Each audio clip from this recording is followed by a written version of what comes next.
ix-xogħol, l-istress, il-familja, l-impenji li għandek.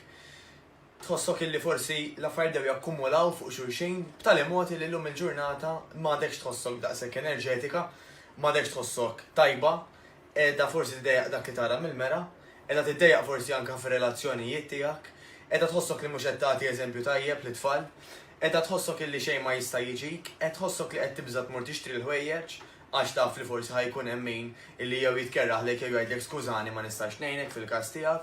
U dawn frustrazzjonijiet li nismagħhom ta' kuljum u li naħseb li xi darba jew oħra għaddew minn ġo moħħok ukoll.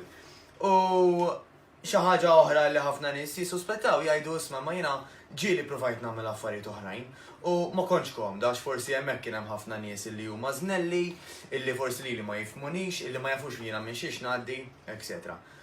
U nemnu li peress daw l-istejjer nismawhom ta' kuljum, u nemnu li daw l-istess tejjer nismawhom anke mill-membri tal-familja tagħna, kif tistgħu taraw hawnhekk pereżempju wieħed mill-exercises, wieħed mill-workouts li jkollna taħt il-gwida ta' coach jew coaches, tajjeb, nemnu illi għax ħajkun hemm nies illi huma simili tiegħek, illi għaddejjem mill-ċirkustanzi tiegħek, illi forsi bdew minn post illi huwa qar minn tiegħek u illum il-ġurnata avvanzaw u qed jagħmlu progress, nemnu li inti ħassib allura familja oħra illi magħha tħossok komda.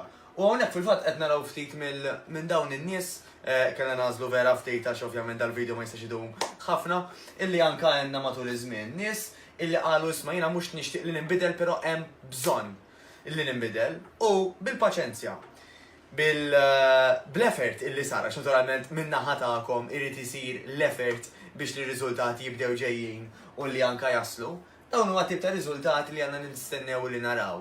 Uħud minnhom ġew 50 xhur, kien hemm min kellu bżonn xhur itwal, ikun hemm min għandu bżonn snin, però il-bidla mhux ħassir ċumbum number 1 u number 2 meta aħna ħanibidlu importanti li mbagħad anka dik il-bidla inkomplu insostnuha. Għax dak li ma jmurx il-qoddim ma jibqax fejnu, però jibda jmur anka saħansitra lura. Allura importanti li xi tip ta' maintenance kif jgħidu taħdem. Dawn in-nies fost l-istejjer illi jkollhom ukoll jgħidu li jiena matt taf kif il-ħajja llum, provajt minn kollox. Jiena provajt illi nagħmel sistemi li forsi ma nikol kważi xejn, jew nikol ħaxix biss, jew mur għal da shakes, għax matt tifhimni inti jgħiduli, kelli bżonn xi ħaġa ir-riżultati ta' malajr. Provaw minn kollox ta' żmien qasir, però malajr irrealizzaw li affarijiet short term forsi jagħtuk riżultati għal żmien qasir jekk jagħtuhomlok, però fit-tul ta' żmien jew ħadd titlef kollox jew għar minn hekk kif jgħidu ħafna nies nispiċċa iktar qawwija minn qatt qabel. Ir-riċetta x'inhi? Ir-riċetta hija li jkun hemm 3 pilastri, dak li jgħidulu nutrition, cardio u weight training.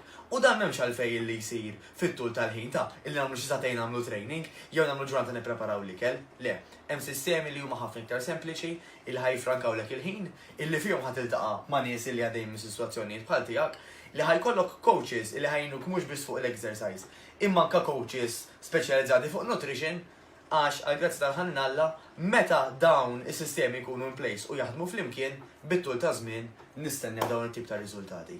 Niltaqgħu.